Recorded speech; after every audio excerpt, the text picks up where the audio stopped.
안녕하세요. 최성은입니다. 반갑습니다. 이전에 이게 소소한 일상들이 아주 소중하게 느껴지는 요즘인 것 같습니다. 출석수업을 이렇게 못하고 있는 가운데 이렇게라도 온라인 강의로 여러 학우님들을 만나게 되어서 다소나마 위안이 되는 것 같습니다. 오늘 얼마 안 되는 시간이지만 여러 학우님들께 이 문법 강의가 조금이라도 학업에 보탬이 될 수 있기를 바라는 마음입니다. 자, 오늘 강의는 문장 성분을 위주로 해서 좀 어렵고 혼동되기 쉬운 부분을 공부해 보도록 하겠습니다. 자, 그러면 지금부터 이제 강의 시작해 보도록 하겠습니다. 자, 처음 문장 성분부터 보겠습니다. 자, 문장 성분을 볼 때 이 문장이라는 말을 중국어로는 쥐즈라고 합니다. 그래서 문장 성분을 중국어로 쥐즈 정펀이라고 이렇게 얘기를 합니다. 발음이 이게 쥐즈가 되겠습니다. 그래서 쥐즈 정펀이라고 합니다. 자, 그럼 문장 성분에는 뭐뭐가 있느냐? 이제 이게 우리가 봐야 되는데 이 문장 성분에는 6가지가 있습니다. 자, 여러분 가장 잘 아시는 주어가 있죠? 자, 주어는 중국어로 주의라고 얘기를 하죠.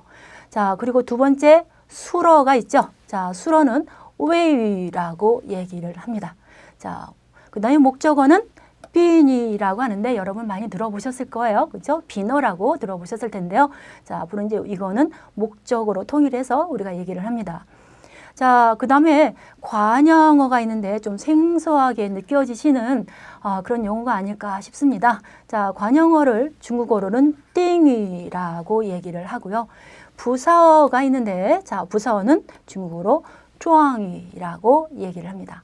자, 그 다음에 마지막으로 보어가 있습니다. 여러분 보어는 많이 들어보셨을 것 같은데 보어는 중국어로 부위라고 합니다. 자, 그래서 문장 성분에는 6가지가 있습니다.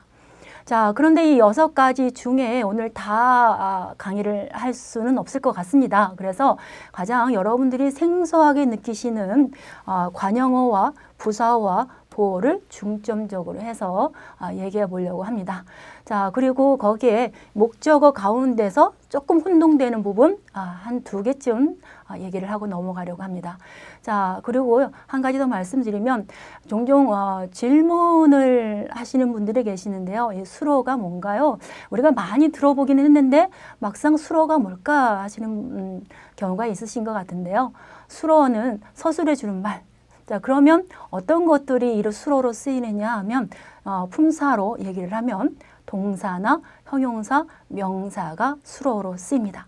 그런데 이 명사는 굉장히 제약적입니다. 예를 들어서 실가, 그렇죠?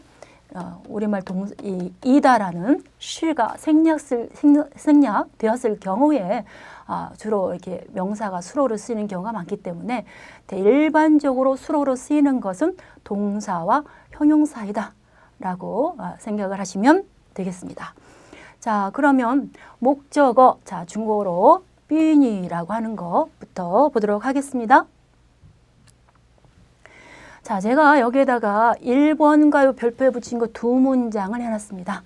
자, 근데 여기에서 공통되는 건 자, 게이가 같이 들어간다는 건데요. 일반적으로 여러분들 목적어 하면 이 동사에 대해서 목적어로 오는 것도 이제 하나가 오죠. 목적어가 짧건 길건 간에 이제 하나가 옵니다. 그런데 때로는 어떤 동사들은 목적어가 2개 오는 게 있습니다. 2개가 오는데 그 중에 가장 대표적인 게 게이라고 볼 수가 있습니다. 자, 그래서 여기 문장을 보시면 라왕게 러타 이츠 깡비라고 되어 있죠. 자, 그럼 목적어가 뭐가 오느냐면 게이는 우리말로 해석을 하면 누구에게 무엇을 주다 라는 의미를 가지죠. 자, 여기에서 누구에게라고 해당되는 게 타가 있습니다. 그렇죠? 자, 그 다음에 무엇을이라는 게 자, 한자루에 만년필이 있습니다. 자, 그래서 여기에 그에게 자, 만년필 한자루를 주었다 해서 이 게이 뒤에 목적어 타와 깡비 2개가 연이옵니다. 이렇게 목적어가 2개 오는 것을 이중 목적어 동사라고 얘기를 합니다. 자, 그런데 여기서 하나 이제 여러분한테 말씀드릴 건 뭐냐면, 우리가 초급을 배울 때는 문장이 굉장히 짧아서 딱 보는 순간에 해석이 되고 분석이 되고 하는 경우가 있는데요. 그런데 이제 조금씩 학년이 올라갈수록 또 중국어가 어려워질수록 문장이 길어지고 어려워집니다. 자, 그럴 때에 첫 번째 분석하는 단계는 주어 부분과 수어 부분으로 잘라보는 것인데요. 자, 여기에서 1번에 老王给了他一支钢笔에서 자, 주어 부분에 해당하는 건 老王 하나. 자, 그 다음에 게이가 동사이기 때문에 요 게이부터 전체 뒤가 전부 다가 수어 부분에 해당합니다. 자, 그런데 좀 전에도 말씀드렸듯이 여기 게이가 동사입니다. 요 수어 부분에서 게이가 동사이기 때문에 이 게이가 수어로 쓰이죠. 이거를 우리가 동사수로라고 얘기합니다. 그런데 게이는 금방 말씀드렸죠. 이중 목적어 동사입니다. 자, 누구에게 무엇을 주다 해서 저기 타와 깡비라는 목적어가 두 개 왔습니다. 그럼 해석을 하면 라오왕은 그에게 만년필 한 자루를 주었다 이렇게 되죠. 자, 그러면 밑에 있는 문장을 한번 볼까요? 라오왕给单位 单位解决了 자, 제주를 해결하답니다. 许多难题라는 문장이 있습니다. 자, 여기 이제 단웨이가 있는데요. 단웨이는 예전에는 뭐 기관 이렇게 쓰였다 하지만 요즘은 회사 정도로 해석을 하시면 될 것 같습니다. 자, 그럼 여러분들, 자, 老王给单位解决了许多难题라는 이 문장을 먼저 주어 부분, 수어 부분 잘라볼까요? 자, 요거부터 시작을 해보면 자, 여기 라왕 자르고 그 다음에 게이부터 전부 다 뒤쪽으로 수어 부분에 들어갑니다. 그렇죠? 자, 그러면 이 게이부터 난티까지 해서 이제 수어 부분에서 수어를 찾아야 됩니다. 자, 여러분 한번 찾아보실까요? 수어가 뭘까요? 어느 말이 수어가 될까요? 자, 여기 보면 위에서는 게이가 분명히 동사 수어였습니다. 자, 그런데 여기 게이가 있습니다. 여기에서 수어는 게이가 아닌 지혜주의가 수어가 됩니다. 해결러까지 와서 해결했다가 됩니다. 자, 그러면 지혜주의의 목적어는 난티가 되겠죠. 그러니까 쉬도 많은 난제를 해결했다가 됩니다. 자, 내가 여기에서 이 라왕게 단웨이 지혜주를 쉬도 난티를 말씀드리는 건 간혹 이 게이가 똑같은 낱말이 들어갔는데 단어가 들어갔는데 이것이 이렇게 해놓으면 또 해석하기가 어렵고 분석하기 어렵다. 이렇게 생각하시는 경향이 있어서 말씀을 드리는데요. 자, 먼저 이거를 해석하기 전에 먼저 하나 말씀드릴 건 뭐냐면 중국어의 개사에 대해서 말씀을 드릴게요. 자, 중국어의 개사, 다른 말로는 전치사라고도 하죠. 자, 그런데 자, 이 개사, 중국어의 개사는 대부분 동사에서 파생된 것들입니다. 그래서 여러분들 한번 사전을 찾아보시면 이렇게 동사 뜻이 먼저 1번 딱 있고 그 다음에 개사 뜻이 나와 있습니다. 그래서 대부분의 개사는 동사 뜻에서 파생되어서 개사로 옮겨왔다라고 생각하시면 되는데 여기 지금 게이가 있습니다. 그럴 때 게이가 여기서 게일러 타이즈 깡비에서는 동사였는데 게이 단위에서는 뭐가 될까? 이게 문제죠. 자, 하나 예문을 들어보겠습니다. 我给他钱과 我给他打电话 둘이 있습니다. 두 문장 있을 때에 여러분 이렇게 짧은 문장에서 이제 해석하기가 어렵진 않습니다. 일단 첫 번째는 我给他钱 하면 나는 그녀에게 돈을 준다. 그렇죠? 밑에 것은 我给他打电话에서 다시죠. 나는 그녀에게 전화를 건다가 됩니다. 자, 그러면 위에 거 볼까요? 我给他钱 할 때 타 그녀에게 자, 그 다음에 钱 돈을 준다죠. 자, 여기 게일러 타일즈 깡비와 같습니다. 같은 문형입니다. 그러니까 뭐냐면 여기에 타라는 인칭 대사가 왔고 또 지엔이라는 명사가 왔습니다. 그래서 그녀에게 돈을 준다. 자, 목적어가 두 개 왔죠. 그래서 게이는 뭘로 쓰였다? 동사로 쓰였고 문장에서는 동사 수어로 쓰였습니다. 그런데 밑에서 보시면 我给他打电话에서 여기 타까지는 같아요. 그렇죠? 给他 까지는 같습니다. 자, 그런데 뒤에 뭐가 하나 더 왔냐면 따라 라는 동사, 전화를 걸다라는 동사가 하나 더 왔습니다. 그러면 이 문장에서는 이 다, 이 동사가 수로가 됩니다. 그 동사 수로로 쓰이죠. 그러면 이 여기서 동사 따가 와서 이것이 수로가 되어버리면 앞에 있는 게이는 더 이상 동사가 될 수 없습니다. 동사의 자격을 잃어버립니다. 그럼 무엇으로 바뀌느냐 하면 개사로 바뀝니다. 그래서 나는 그녀에게가 되죠.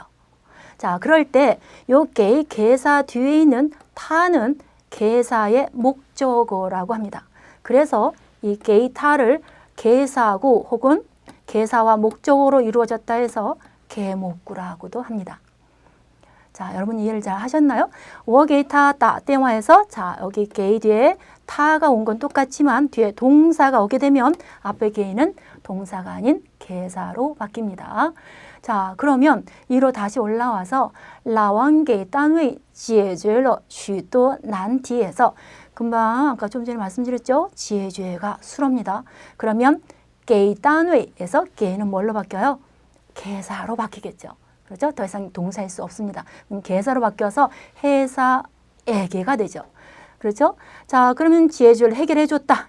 해결했다. 많은 난제를 해결했다 했습니다. 그래서 요 개사구가 여기 수로 앞에 이렇게 놓인 형태가 됩니다.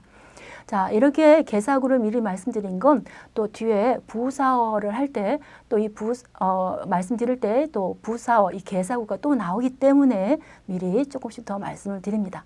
자, 다시 한번 정리를 해드리면 자, 이렇게 동사로 쓰이는 거, 개사로 쓰이는 이런 단어들이 나왔을 때 문장 안에서 어떻게 이것이 동사인지 개사인지 판별하는 방법입니다.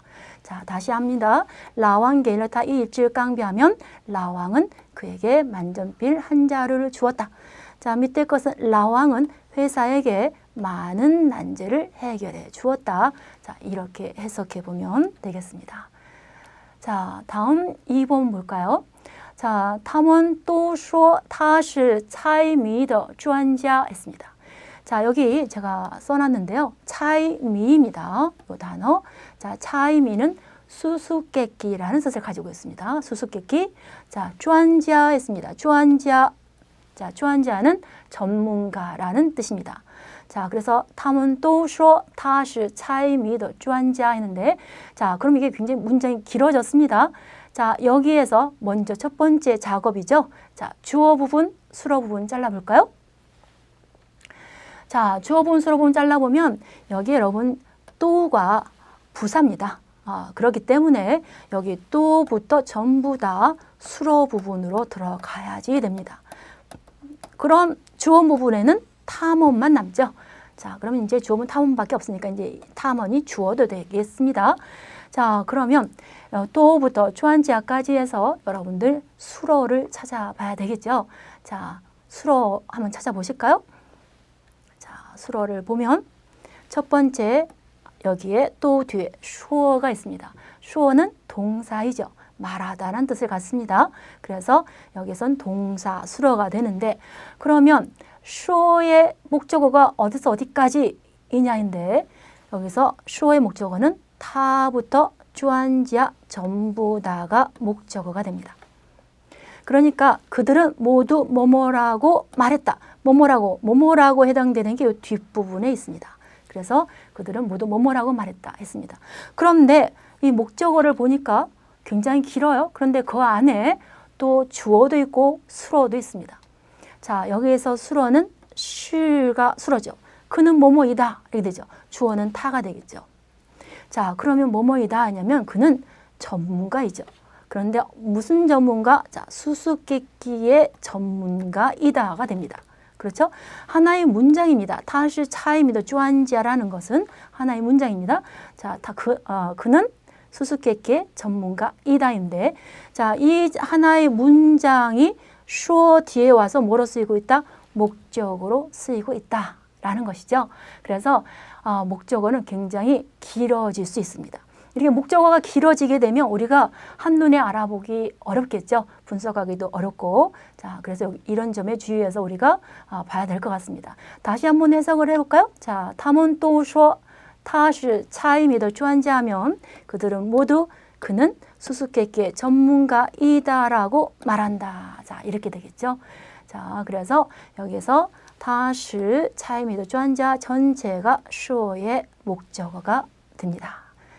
자, 그러면 그 다음으로는 이제 관형어에 대해서 보겠습니다.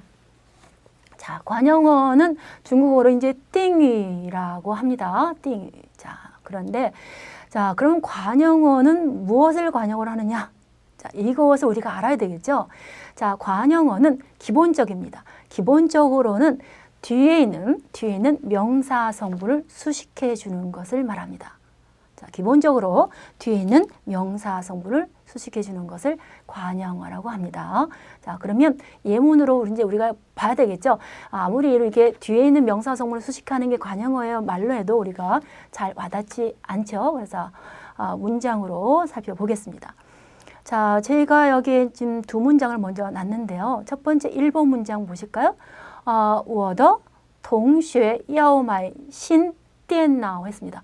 자, 어렵지 않습니다. 여러분 딱 보시면 한눈에 해석도 가능합니다. 자, 我的同学 하면 나의 학우가, 그렇죠? 要 조동사죠. 뭐뭐 하려고 한다. 买 신電腦에서 새로운 컴퓨터를 사려고 한다. 자, 이렇게 해석할 수가 있는데, 자, 그러면 자, 아까 말씀드렸듯이 주어 부분과 수료 부분 한번 잘라볼까요? 첫 번째 단계로 자, 여기에서 야오가 조동사입니다. 그러면 조동사 부분부터 수로 부분으로 들어가겠습니다. 자, 그럼 주어 부분에는 뭐가 남아요? 我的同学. 자, 그 다음에 수로 부분에 야오买新电脑 나옵니다.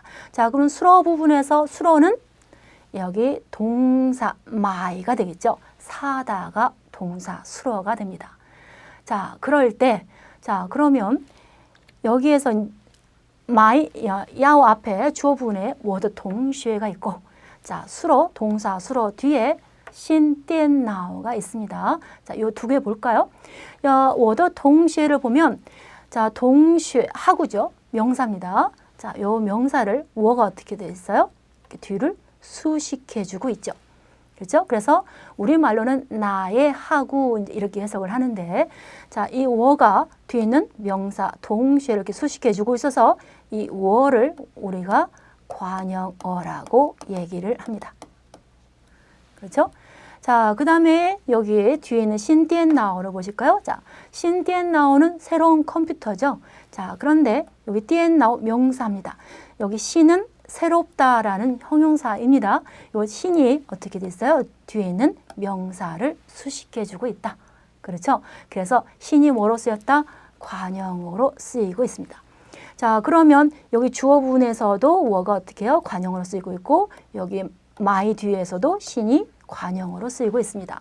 자, 그럴 때 여기에 동시에 자, 워가 이렇게 수식해 주는 여기 동시에가 자, 야오 마이 앞에 있어서 뭐로 쓰이고 있어요? 나의 하구가 그래서 주어로 쓰이고 있고. 자, 디엔나오에서 자, 컴퓨터를 사다죠. 그래서 디엔나오는 뭐로 쓰이고 있어요? 목적어로 쓰이고 있습니다. 자, 다시 한번 정리를 해드리면, 자, 관형어라는 것은 자, 기본적으로 명사 성분 앞에 쓰이는데 문장 안으로 들어가서 자, 이렇게 주어 앞에도 쓰일 수도 있고 목적어 앞에도 쓰일 수 있습니다. 자, 다시 한번 말씀드릴까요? 관형어는 주어 앞에도 쓰일 수 있고 목적어 앞에도 쓰일 수가 있습니다. 자, 그래서 해석은 나의 하구가 새로운 컴퓨터를 사려고 한다 했습니다. 자, 2번 보실까요? 我的朋友买了一台新电脑 했습니다. 자, 1번 문장과 거의 유사합니다. 자, 유사한데 여기 동시에를 벙여로 바꿨고, 그죠? 자, 여기에서 사려고 하다가 그냥 아니라 샀다죠. 샀다 하고 여기에 수사 양사가 들어갔습니다. 자, 그러면 역시 주어 부분, 수로 부분 잘라보면, 그죠? 자, 我的朋友 자르고, 이 마이가 동사 수로이니까, 여기서부터 전부 수로 부분으로 들어가겠죠. 자, 그러면, 여기도 마찬가지로 주어 부분에 我的电脑가 있고, 자, 수로 부분 뒤에 이台新电脑가 있습니다. 그러면 我的朋友는 我的同学와 같죠. 그렇죠? 여기 이제 我가 뒤에는 朋友 명사죠. 我가 뒤에는 朋友 이렇게 수식해 주고 있어서 我가 관형어로 쓰이고 있고 朋友는 주어가 되고 있다. 자, 그런데 买了 뒤에 이台新电脑를 보실까요? 자, 여기 위에 일본에서는 新电脑만 있는데 여기에서는 수사, 양사까지 왔어요. 자, 함대죠. 자, 이렇게 수사와 양사가 함께 온 거를 이걸 우리가 수량구라고 얘기를 합니다. 자, 그러면 여러분 여기서 보실 적에 이 수량구가 왔고 신이 왔는데 위에서 말씀드렸듯이 신은 뒤에는 띠엔나오를 수식해주는 관형어다 했습니다. 자, 그러면 앞에 있는 이 수사, 양사, 이 수량구도 이 띠엔나오를 요 명사 성분을 수식해 준다 해서 이 수량사구도 관형어라고 얘기를 합니다. 자, 그러면 여기에서는 자, 관형어가 여기 일본에서는 관형어 신이라는 게 하나만 왔는데 그죠? 여기에서는 관형어가 하나만 오지 않았죠. 앞에 있는 수량구와 뒤에 형용사 두 개가 왔습니다. 그래서 자, 관형어는 여러 개가 올 수 있습니다. 여러분, 자, 다시 한번 정리할까요? 관형어는 여러 개가 올 수 있고 길어질 수 있습니다. 자, 그러면 다시 한번 해석을 해볼까요? 자, 나의 친구는 새로운 컴퓨터, 새 컴퓨터를 한 대 샀다. 자, 이렇게 볼 수가 있겠습니다. 자, 뒤에 거, 자, 3번 한번 다시 보실까요? 北京是我最想去的城市입니다.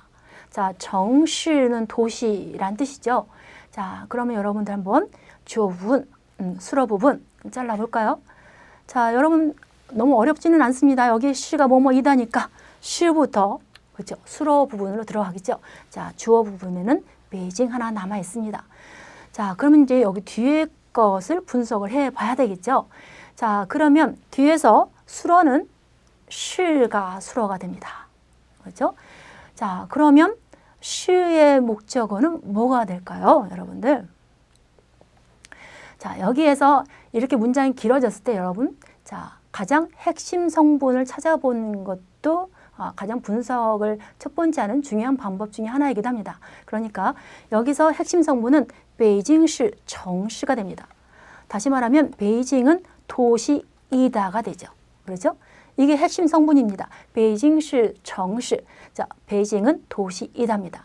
그러면 여러분 여기 보시면 我最想去가 있고, 그렇죠? 자, 我最想去的城市에서 자, 我最想去를 한번 보면 내가 가장 가고 싶다이죠. 자, 我最想去가 어떻게 했어요? 뒤에는 정시를 수식해주고 있답니다. 내가 가장 가고 싶은 도시이다. 이렇게 되는 것이죠. 자, 그러면 我最想去를 한번 보시면 조금 전에 해석을 해봤듯이 내가 가장 가고 싶다 했습니다.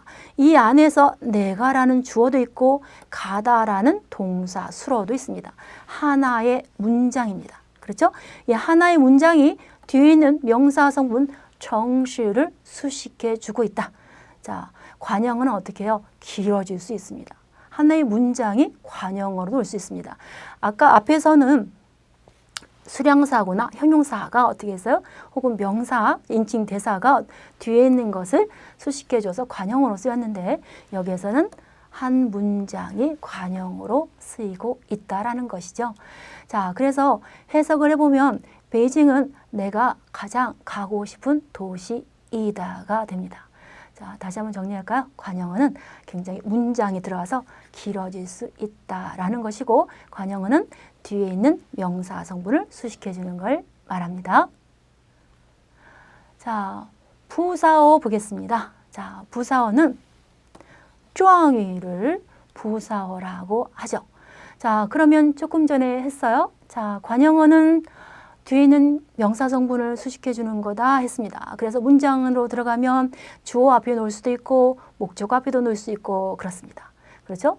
자, 그럼 부사어는 무엇이냐라는 것인데 부사어는 수로 성분을 수식해 주는 겁니다. 수로입니다. 수로를 수식해 주는 거. 그러니까 수로 앞에 놓아야 됩니다. 수로 앞에서 뒤에 있는 수로를 수식해 주는 것이 부사어가 됩니다. 자, 그러면 부사어에 대한 예문을 보기 전에 여기서 어순을 한번 정리하고 들어가 보도록 하겠습니다. 자, 여러분들 그 중국어 1에 1과에 아마 요 어순이 나와 있을 텐데요. 자, 보시면 주어가 있고 가장 핵심으로 수러가 있습니다. 자, 조금 전에 말씀드렸습니다. 여기 부사어는 수러 앞에 놓입니다. 자, 수러 앞에 놓여서 뒤에 있는 수러를 수식해 주는 걸 말합니다. 자, 그럼 어순이 주어가 있고 부사어가 있고 수러가 있죠. 자, 그럼 수러 뒤에는 자, 목적어가 오겠죠. 그렇죠? 자, 그런데 목적어가 오지 않고 또 뭐가 올 때도 있냐면 보어가 올 때도 있습니다. 자, 그래서 주어, 부사어, 수러, 목적어 또는 주어, 부사어, 수러, 보어가 올 때가 있습니다. 자, 보어에 대해서 말씀드리면 이따 다시 보어에 대해서 다시 자세히 설명을 드릴 텐데요. 보어라는 것은 보충해 주는 말을 말합니다. 그런데 가장 중요한 건 무엇을 보충해 주느냐인데요. 수러를 보충해 주는 말을 보어라고 합니다. 자, 그래서 보어는 수러 뒤에 놓이고 있죠. 자, 그 다음 어순 한번 보실까요? 자, 조금 전에 얘기했듯이 자, 주어, 부사어, 수러, 목적어 왔을 때 관형은 어디 앞에? 주어 앞에 놓을 수도 있고 목적어 앞에 놓을 수도 있습니다. 그렇죠? 자, 그럼 여러분 여기에서 한 가지 질문을 한번 할까요? 자, 여기에서 주어, 부사어, 수러 뒤에 목적어가 오거나 아니면 보어가 오거나 그럴 텐데 목적어와 보어가 함께 문장 안에 출현할 때 같이 쓰일 때 자, 뭐가 먼저 앞에 놓일까요? 자, 목적어가 먼저 놓일까요? 아니면 보어가 먼저 놓일까요? 라는 것인데 자, 네, 수러 뒤에 기본적으로 보어가 먼저 놓입니다. 자, 그것은 아까 좀 전에 설명을 드렸듯이 보어는 보충해 주는 말입니다. 그런데 무엇을 보충해 준다? 수러를 보충해 주는 말입니다. 그래서 이 보어는 웬만하면 수러랑 잘 떨어지려고 하지 않습니다. 왜냐하면 수러를 보충해 줘야 되기 때문에 수러를 졸졸 따라다니죠. 그래서 기본적으로는 수러, 부사어, 부사어, 수러, 보어, 목적어, 어순으로 놓입니다. 그러나 예외적인 것도 있습니다. 예외적으로 조건이 붙을 때는 목적어가 앞에 놓일 때도 있습니다. 그건 이제 조건이 있어서 그 조건을 우리가 알고 그때는 목적어를 앞에 놓아서 그렇게 중국어로 표현을 해야 됩니다. 그렇지 않을 경우에 기본적으로는 주어, 부사어, 수러, 보어, 목적어 순으로 간다라는 걸 우리가 알고 보아야 되겠습니다. 자, 그럼 부사어 예문을 한번 보실까요? 자, 1번 我的朋友刚刚买到了汉语书 했습니다. 자, 여기에서 깡깡 막 방금이란 뜻을 가지고 있죠. 자, 买到了汉语书 자, 어렵지 않은 말일 것 같습니다. 자, 그러면 첫 번째 단계. 자, 주어 부분, 수러 부분 잘라볼까요? 자, 주어 부분 我的朋友 자, 깡깡부터 수러 부분으로 들어갑니다. 자, 여러분 깡깡은 부사가 아닙니다. 부사, 시간 부사입니다. 막 방금이라는 뜻을 가진 부사이기 때문에 여기 부사부터 수러 부분으로 들어갑니다. 자, 그러면 여기서 我的朋友 앞에서 했죠. 자, 朋友 주어 되겠고 我가 이렇게 朋友를 수식해 주고 있으니 관형어가 되겠고, 그렇죠? 자, 그러면 뒤에 깡깡买到了汉语书에서 자, 수러는 그렇죠? 제가 여기다가 빨간 거 여기 줄 그어놨어요. 그렇죠? 얘가 이제 수러죠. 동사 수러가 되겠습니다. 자, 그러면 동사 수러이고 목적어는 네, 여기 있는 한이 슈가 되겠죠. 그런데 여러분들 그 여기 한이 슈에서 중국어 책 했지만 사실 중국어 책, 한국어 책, 일본어 책 뭐 이렇게 다 표현할 수가 있겠죠. 그래서 사실 여기도 한이가 뒤에 있는 슈를 수식해 주고 있어서 한이도 관형어에 속한다 하고 이렇게 명사와 명사로 이루어져서 구로 이룬 구를 만들고 있기 때문에 이것을 명사구라고 얘기를 합니다. 자, 어쨌든 여기 슈가 자, 목적으로 쓰이고 있습니다. 그러면 이제 여기 남는 거는 깡깡과 마이 뒤에 따오가 남죠. 그렇죠? 자, 그러면 깡깡은 조금 전에 말씀드렸듯이 부사입니다. 시간, 부사. 자, 그러면 여러분 기본적으로 알고 있을 건 뭐냐면 부사는 문장 안으로 들어가면 부사 부사어의 역할을 합니다. 부사어.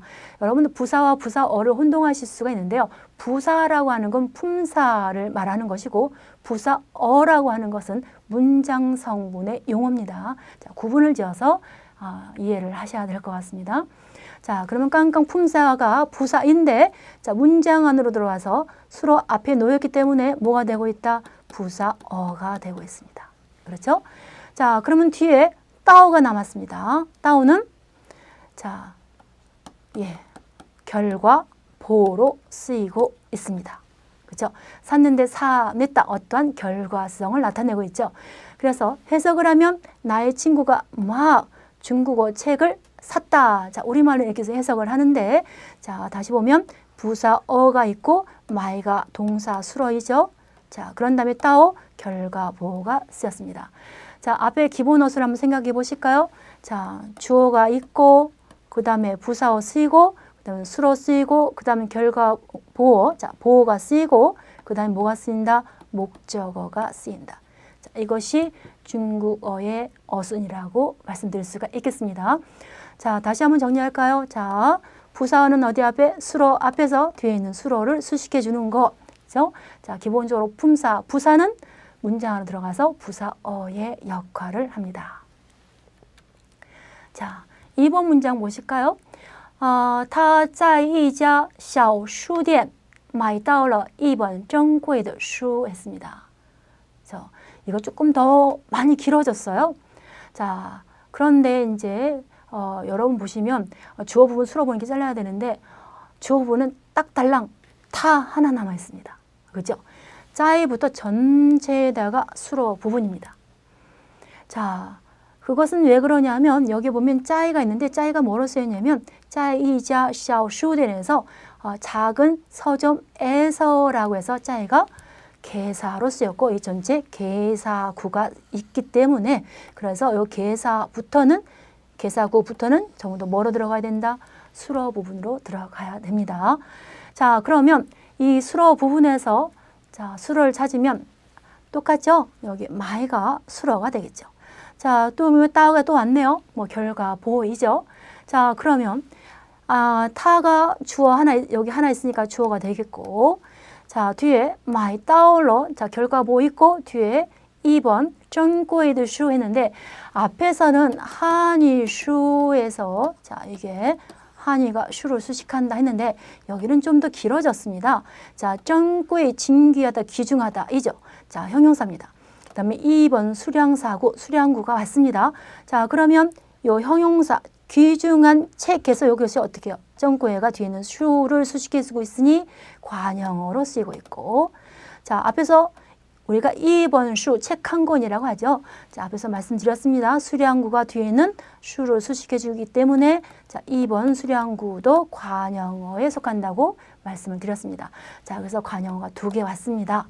자, 그러면 마이가 수로가 있고 자, 문제는 앞에 짜이자 샤오슈덴인데 자, 여기에서 짜이는 계산입니다. 어디에서 그렇죠? 자, 그러면 서점에서인데 앞에 샤오가 있어요. 작은 서점에서 여기 지하가 있는데 지하는 서점을 세는 양사가 되겠습니다. 그래서 하나의 작은 서점에서가 됩니다. 저 전체 짜이자 샤오슈디엔이 개사구가 되죠. 전체 짜이자 샤오슈디엔 개사구가 자 어디 앞에 놓여 있어요? 수로 앞에 놓여 있습니다. 그래서 개사구가 이 수로 앞에 있어서 개사구가 무슨 역할을 한다? 부사어의 역할을 한다. 이렇게 얘기를 합니다. 그렇죠? 그래서 자 여기 개사구가 수로 앞에 놓여서 자 부사어의 역할을 합니다. 다시 한번 말씀드렸어요. 자 해석을 한번 해볼까요? 자 그는 작은 서점에서 그죠? 아주 귀중한 책 한 권을 샀다. 이렇게 해석해 볼 수가 있겠죠. 자, 다시 한번 말씀드리면 부사어는 수로 앞에 놓이는 것을 얘기하고 여기에서 개사구도 수로 앞에 놓여서 부사어로 쓰일 수가 있겠습니다. 자, 3번 보실까요? 자, 3번은 조금 짧아진 듯한 문장인데 그런데 좀 분석해보면 더 어려울 수도 있습니다. 자, 한번 볼까요? 동学们都在认真学习했습니다. 자, 여기에서 네, 주어고 수로고 잘라봐야 되겠죠? 자, 보면 여기 동시에만 자르고 또가 부사죠. 모두라는 부사입니다. 모두란 뜻을 가진 그러므로 전부 다 수로부로 들어갑니다. 자, 그러면 주어부는 동시에만 있으니 이제 이것이 하고들이 주어가 되겠죠. 자, 그러면 또 짤런전 쉐시 이 수로 부분에서 자, 수로를 한번 찾아볼까요? 자, 어떤 것이 수로일까라는 것이죠. 자, 어떤 것이 수로일까요? 네, 쉐시가 수로입니다. 자, 쉐시 동사입니다. 동사 수로입니다. 그러니까 핵심은 이 문장에서 핵심은 동시에는 쉐시입니다. 하고들이 공부한답니다. 자, 근데 그렇게 놓고 보니까 가운데에 또도 있고 짜이도 있고 런전도 있습니다. 세 개가 있습니다. 그렇죠? 자, 또, 짤, 런전 세 개가 남았어요. 자, 그러면 조금 전에 말씀드렸듯이 또는 모두라는 뜻을 가진 부사입니다. 자, 총괄부사라고도 하기도 하고 범위부사라고도 얘기를 합니다. 자, 그 다음에 이 뒤에 있는 런전은 진지하다, 성실하다의 뜻을 가진 형용사입니다. 자, 그래서 이 형용사 런전이 뒤에 있는 슈에시 이렇게 수식해주고 있어서 아주 성실하게, 뭐 진지하게 혹은 열심히라는 의미를 가지고 있습니다. 그러니까 부사어로 쓰이고 있죠. 자, 그리고 이 모두 또도 부사이기 때문에 이제 문장으로 들어가서 이 수로 앞에 놓고 있으니 부사어의 역할을 하고 있겠죠. 그렇죠? 자, 그런데 여기서 짜이가 남아요. 그러면 짜이는 여기에서 어떤 의미를 지니고 있고 또 어떤 역할을 하고 있을까라는 것이죠. 자, 간혹 이렇게 질문을 하면 우리가 이제 생각하기에 선뜻 떠오르지 않을 수가 있습니다. 물론 잘 알고 계시는 학우님들도 계실 거라 생각을 하는데요. 여러분들이 사전을 찾아보시면 짜이의 뜻이 굉장히 많습니다. 뭐 한 두 개, 세 개 정도로 끝나지 않고 더 많이 있습니다.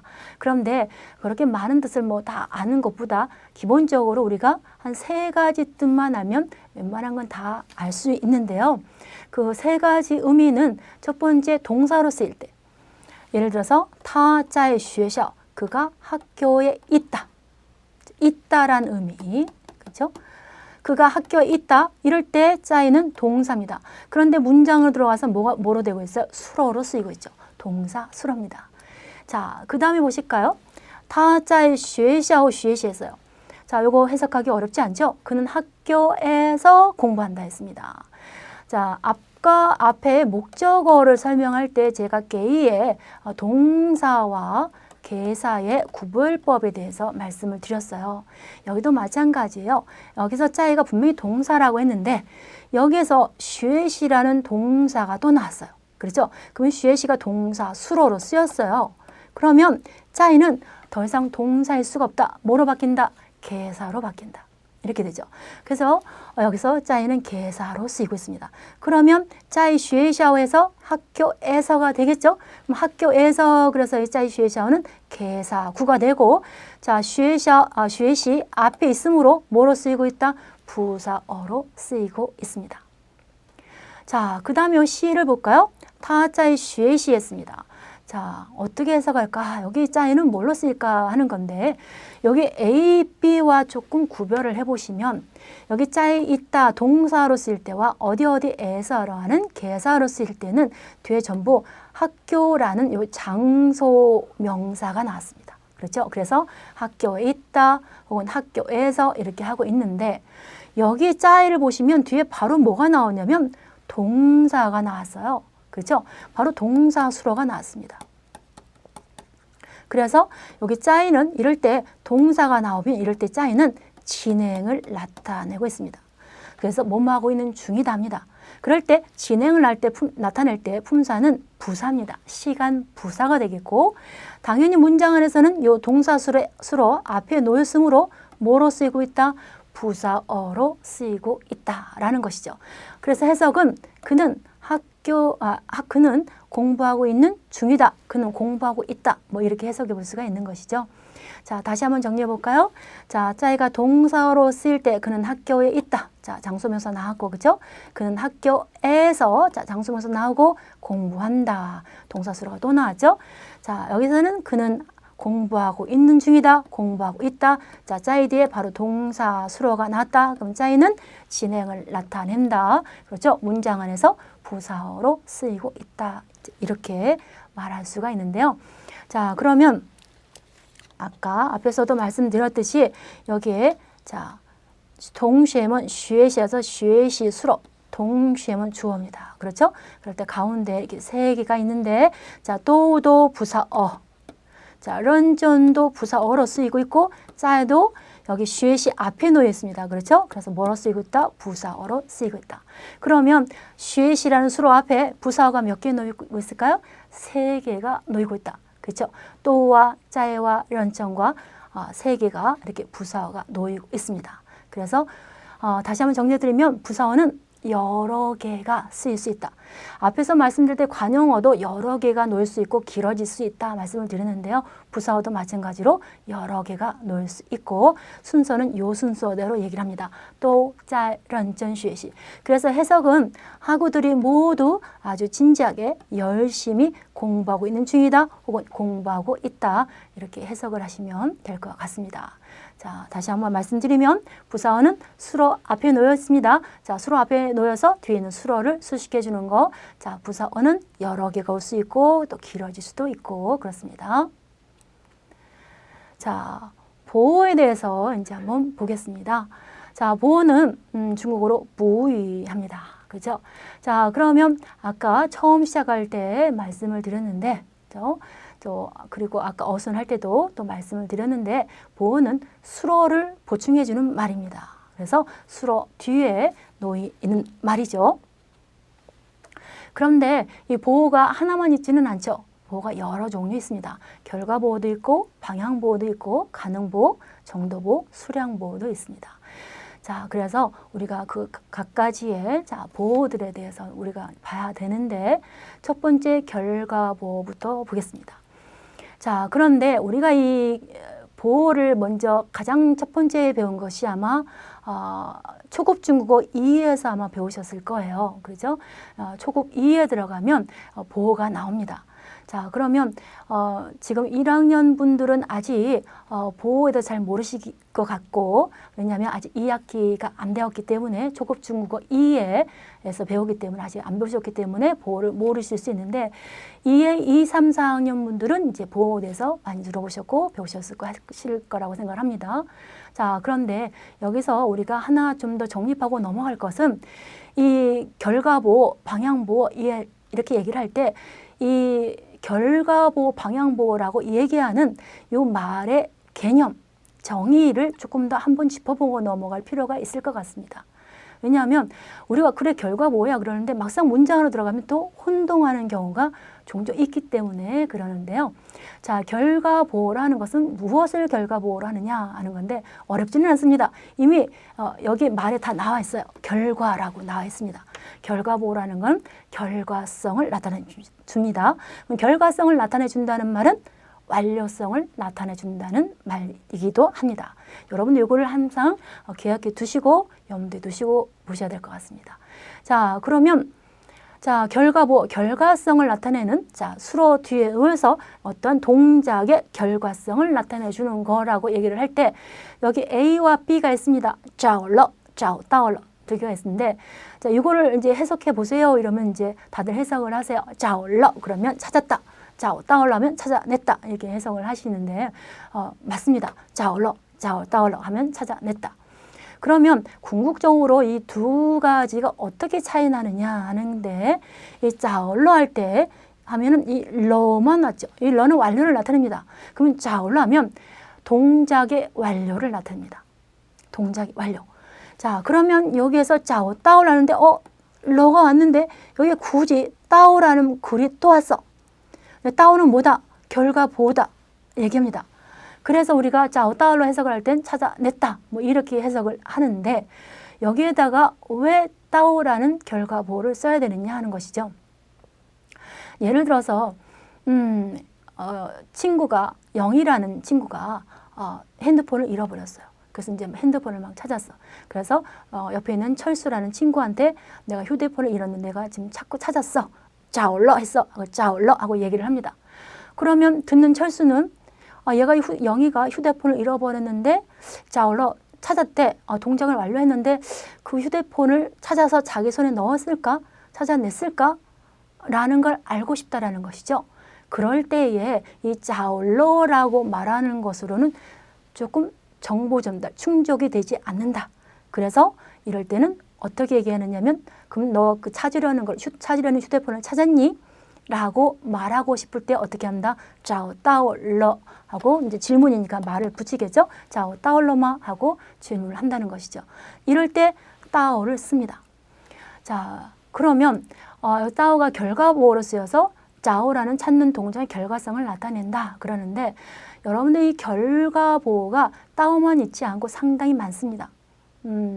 여러분 다른 말을 들으면 결과보호 사전이 있을 정도로 결과보호가 상당히 많습니다. 자, 그런데 굳이 여기에다가 따오를 붙인 이유가 있겠죠. 그렇죠. 결과보호에는 각각의 결과보호마다 나타낸 의미가 있기 때문이다라는 것인데 따오가 나타낸 의미는 뭐다? 목적 달성입니다. 목적 달성. 또 하나 있습니다. 도착 지점을 나타냅니다. 자, 그러니까 따오는 두 가지의 결과성을 가지고 있을 수가 있습니다. 하나는 목적 달성, 또 하나는 도착 지점. 자, 그런데 여기에서는 짜오라는 목적을 갖고 찾는 것이죠. 그래서 이 짜오 뒤에 따오가 왔을 때는 무엇을 나타낸다? 목적 달성을 나타낸다라는 것입니다. 그래서 너가 찾으려는 걸 찾아냈니? 라는 말을 할 때, 혹은 내가 찾으려는 걸 찾아냈어 라고 라는 말을 할 때 짜오 따올러 라고 얘기를 한다는 것이죠. 자, 여기 한번 보실까요? 吃完了, 吃好了, 吃饱了, 吃光了 나왔습니다. 자, 여기에서 吃라는 동작이 있고, 그죠? 동사, 먹다라는 동작이죠. 자, 여기에서 결과보호가 각기 다르게 4개가 있습니다. 첫 번째 건 완, 여기 두 번째 B는 好, C는 饱, D는 꽝 이렇게 놓이고 있죠. 자, 그러면 각각이 나타내는 의미가 다르겠죠. 자, 그럼 첫 번째 완은 동작의 완료를 나타냅니다. 그래서 吃完了 하면 먹는 동작을 마쳤다, 다 먹었다 얘기를 합니다. 吃完了. 자, 吃好了 이것은 무슨 의미를 나타내냐 하는데 우리가 잘 먹었습니다 할 때 중국어로 어떻게 얘기할까요? 하면 吃好了 합니다. 자, 그럼 왜 잘 먹었습니다 할 때 吃好了 라고 얘기를 하느냐 하는데 이 하오는 이 완의 동작의 완료라는 이 완의 의미를 하나 가지고 있습니다. 거기에다가 플러스 또 하나 의미를 가지고 있습니다. 동작의 결과가 성공적이다, 만족스럽다라는 의미를 가지고 있습니다. 자, 그러니 먹은 동작을 완료를 했는데 거기에 이 먹었는데 만족스러워, 성공적이야. 그러니 우리말은 잘 먹었습니다 하고 중국어는 뭐라 그래요? 吃好了라고 얘기를 한다는 것이죠. 자, 그 다음에 吃饱了입니다. 자, 이 饱는 그렇죠? 자, 饱 삼성입니다. 이 饱는 배부르다라는 뜻이죠. 그래서 먹었는데 결과가 어떻게 해요? 배불러. 그래서 吃饱了 그러면 배부르게 먹었습니다 라는 의미를 가집니다. 자, 그 다음에 여기 吃光了 있습니다. 여기 빛광자예요. 자, 그래서 이제 우리가 좀 재미있는 말로 吃光了 해서 그릇이, 접시가 반짝반짝 빛나요. 이렇게 얘기할 수도 있는데, 자, 吃光에서 꽝은 어떨 때 쓰이느냐? 꽝은 어떤 의미를 가느냐? 조금도 남김이 없다. 자, 조금도 남김이 없다라는 의미를 나타낼 때 꽝을 씁니다. 예를 들어서 사용하다, 쓰다 있자, 용. 내가 그래서 다 썼어. 그럴 때 용 꽝러. 하나도 남김없이 다 썼어. 용 꽝러. 물건을 팔다, 마이. 그런데 남김없이 다 팔았어. 그럴 때 마이 꽝러. 자, 이렇게 얘기를 합니다. 자, 그래서 꽝은 조금도 남김이 없다라는 뜻을 가집니다. 자, 그런데 이렇게 얘기를 할 때 이제 또 의문을 가질 수가 있는데요. 왜냐하면 추완러도 다 먹었다, 추꽝러도 다 먹었다. 이면 뭐 추완러도 둘이 비슷한 뜻 아닌가요? 할 수도 있는데요. 포인트, 초점이 다릅니다. 吃完了 할 때 吃完은 동작의 완료이고 吃光은 조금도 남김이 없다라는 것이 초점이 있다라는 것이죠. 그러니까 예를 들어 자, 吃完晚饭再做吧 그러면 자, 저녁밥을 다 먹는 동작을 마치고 어떻게 해요? 그러고 나서 가자 라는 것이고 자, 吃光了 그러면 蛋糕我已经吃光了 자, 蛋糕 케이크입니다. 케이크는 내가 이미 다 먹었어. 다 먹어 치웠어. 조금도 남김이 없어. 이런 의미를 남기는데 자, 한 가지 더 예를 들어 말씀드리면 그 밥을 먹을 때 식사를 하실 때 소식을 하시는 분들도 있죠. 한 공기를 다 못 먹는 분들이 있습니다. 그럴 때 밥 하나를 다 못 먹고 혹은 뭐 어떤 날은 배가 불러서 다 못 먹고 반절만 먹을 때도 있겠죠. 자, 그럴 때도 난 다 먹었어. 다 못 먹었지만 밥을 다 한 그릇을 다 깨끗이 비우지는 않았지만 난 다 먹었어. 그럴 때도 吃完了 쓸 수가 있겠고 물론 밥 한 공기를 다 먹었을 때도 吃完了 쓸 수가 있습니다. 그렇죠? 그래서 吃完了는 다 먹지 못해도 먹는 동작을 마쳤으면 吃完了 역시 다 먹었어도 吃完了 할 수가 있는데 吃光了는 반드시 어떻게 해요? 내가 뭔가를 조금도 남김이 없이 다 먹어 치웠을 때 조금도 남김이 없을 때 동작을 했을 때 그때 꽝을 쓴다는 것이죠. 그래서 여러분들 吃完了와 吃光了를 분리해서 구분해서 사용을 하셔야 될 것 같습니다. 자, 그러면 여기에서 잠시 한 5분 동안 쉬고 다시 여러분들과 공부 이어가도록 하겠습니다. 네, 계속해서 보겠습니다. 자, 계속해서 결과보인데요. 자, 我听懂了老师的话 했습니다. 자, 여러분 여기 보시면 我听懂해서 자, 听懂해서 듣다 이고 동이 결과보로 쓰이고 있죠. 자, 그래서 나는 그죠? 여기 자, 여기 자르지 않았는데 여기 주어 부분이고 팅동부터 수로 부분입니다. 자, 여기에서 동사 수로 팅이 쓰였고 동이 결과보로 쓰이고 있다. 그래서 듣고 동은 이해하다라는 뜻을 가진 동사이긴 한데 자, 여기에서 보로 쓰이고 있다. 듣고 이해했다. 자, 무엇을 선생님의 말을 듣고 이해했답니다. 자, 그럼 여기에서 이제 이 결과보가 썼을 때 부정을 어떻게 할 것인가인데요. 여러분 이제 결과보로 쓸 때 팅동러 자, 듣고 이해했다. 자, 그럼 듣고 이해하지 못했다라고 부정을 하려면 어떻게 해야 될까요? 그러면 언뜻 떠오르는 게 팅부똥이라고 떠올릴 수 있지 않을까? 제가 그런 생각이 드는데요. 여러분들 보실 때 자, 팅동러의 부정은 뭘로 할까요? 팅부똥일까요? 메이팅동일까? 하는 것이죠. 메이팅동. 자, 여기에서 맨 처음에 시작할 때 결과보호는 결과성을 가진다고 그랬습니다.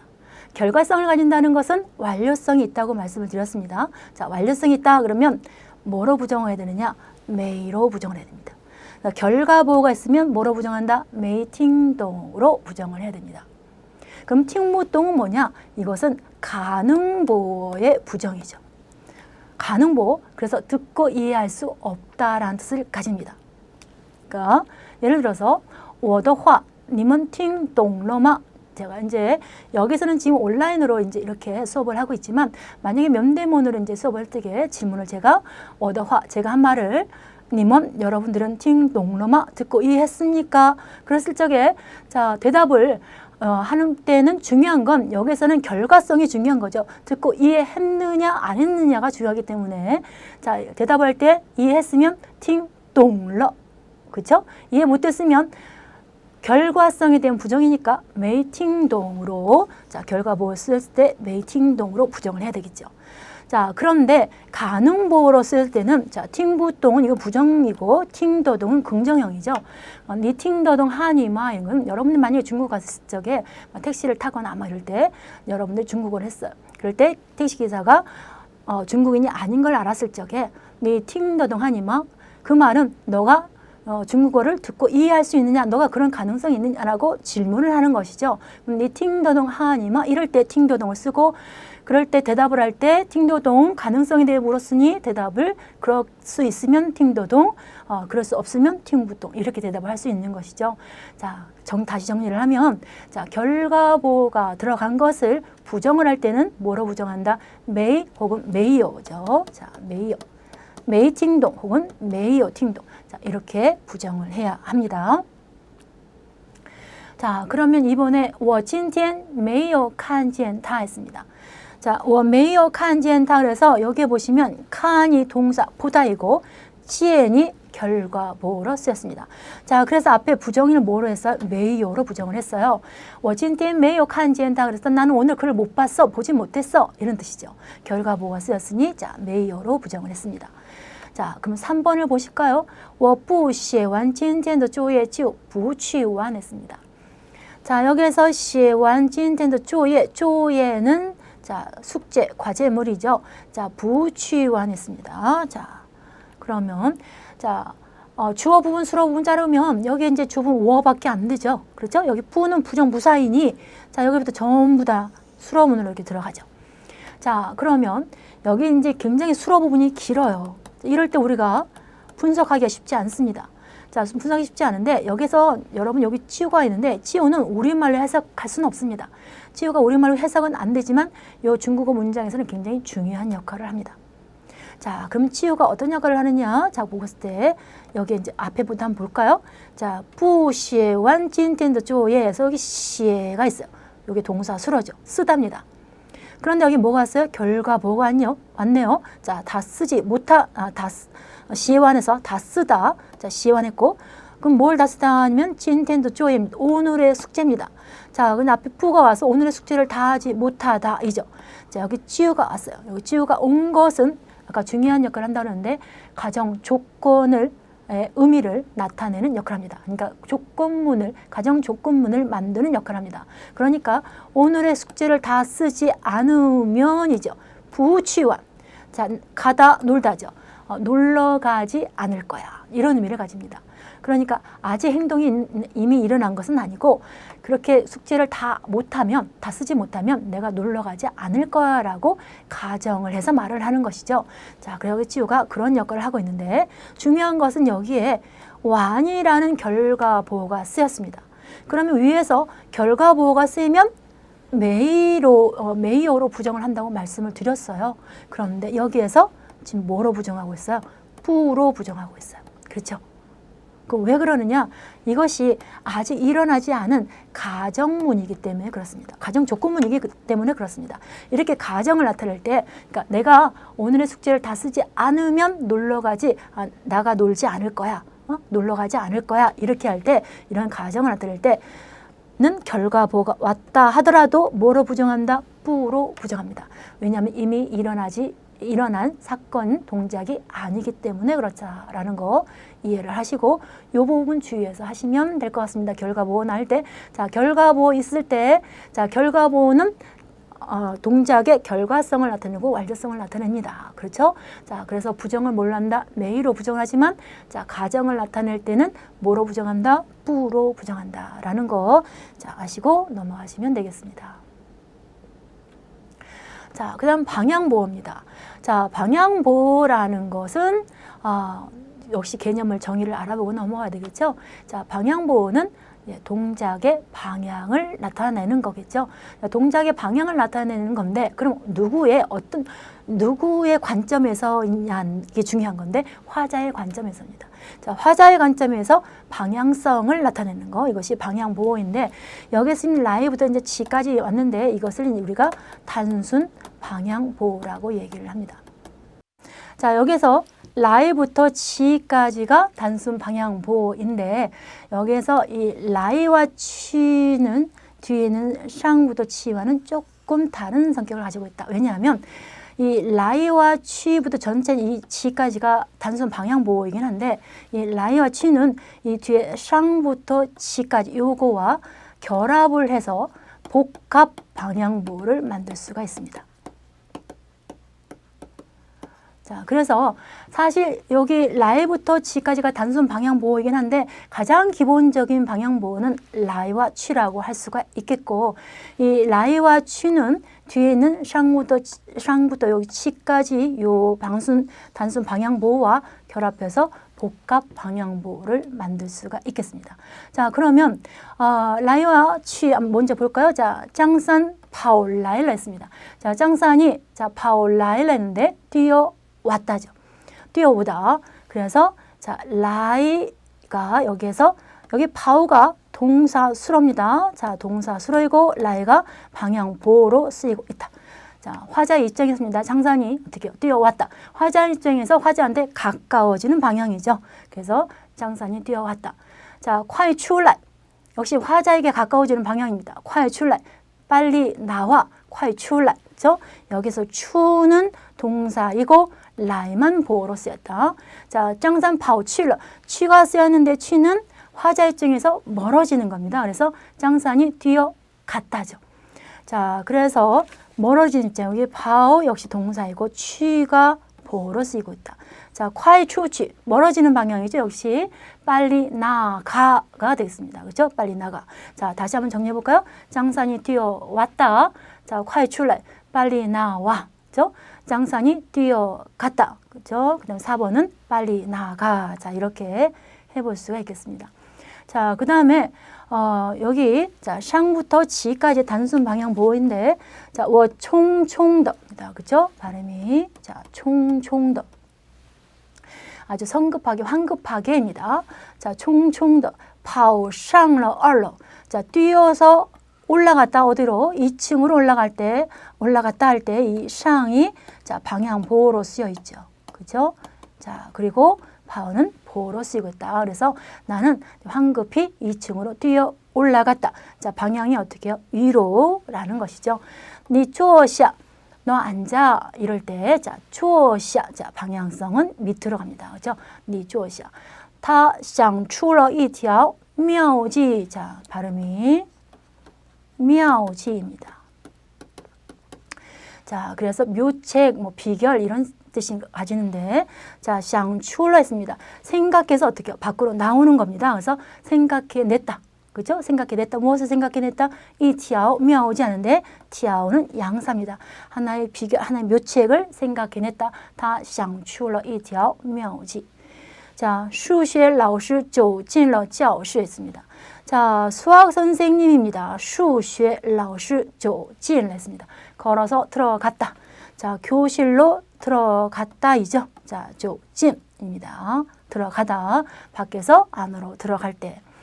자, 他们雇佣 있습니다. 雇佣. 자, 고용하다죠. 他们雇佣的调查员입니다. 调查员带回了一些资料. 자, 그들이 고용한 조사원이죠. 他们雇佣的调查员, 그들이 고용한 조사원이 带回了一些资料, 资料, 자료입니다. 발음이 좀 어려운데요. 资料. 자료들이죠. 이시의資料에서 자료들을 자, 가지고 이 동사죠. 가지고 후에 있는데 후에는 돌아오는 것이죠. 자, 돌아왔다가 되겠습니다. 다시 해석하면 그들이 고용한 조사원이 자, 자료들을 가지고 돌아왔다가 되겠습니다. 자, 10번은 我们走过桥 했는데 여기 이제 방향보 꼬어가 쓰였는데 꼬어는 이렇게 가로질러 가는 것이죠. 자, 走过桥, 桥는 다리입니다. 자, 걸어서 어떻게 다리를 건너갔습니다. 자, 우리는 다리를 건너갔어요. 걸어서 건너갔는데 부지 오래지 않아서 지오 바로입니다. 오래지 않아서 바로 따오 도착했다. 여기서 따오가 동사입니다. 자, 도착했습니다. 어디에? 작은 집 앞에 도착했다. 자, 우리는 다리를 건너갔는데 오래 지나지 않아서 바로 작은 집 앞에 도착했다. 자, 반치 슈도 자, 自己的脚. 여기 자가 났습니다. 자는 찢답니다. 자, 반치 했는데 반은 옮기다라는 뜻이죠. 반은 동사입니다. 지가 방향보로 쓰이고 있다. 자, 돌을 옮기는데 옮기려면 어떻게 돼요? 뒤로 위로 올려야 되겠죠? 그래서 방향보 지를 썼어요. 그래서 우리가 돌을 옮기다죠. 돌을 옮기는데 옮기다가 어떻게 해요? 자, 찢다. 무엇을? 자신의 발을 찢다. 이렇게 되죠. 그래서 반치 슈도 자, 自己的脚에서 역시 지도 위로 올리는 방향성이 되겠습니다. 자, 그러면 조금 전에 했듯이 자, 전부 다 이게 방향보호인데 단순 방향보호인데 자, 여기에서 라이와 취가 뒤에 있는 샹부터 치까지 어떻게 결합을 해서 여기 밑에 있는 복합 방향보를 만들 수 있다. 자, 얘기를 합니다. 그래서 자, 결합을 해서 어떻게 얘기합니다. 샹라이, 자, 샹라이 올라오다. 상치 올라가다, 下来 내려오다, 下去 내려가다, 进来 들어오다, 进去 들어가다. 그죠?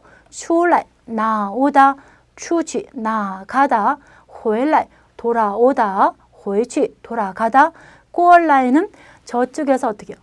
나에게로 다가오는 거죠. 건너오다, 过去는 건너가다, 멀어지는 방향. 자, 起来 일어나답니다. 여기 지는 라이하고만 결합합니다. 취하고는 결합하지 않습니다. 起来 일어나다라고 얘기를 하죠. 그래서 여기까지 복합 방향보가 있습니다.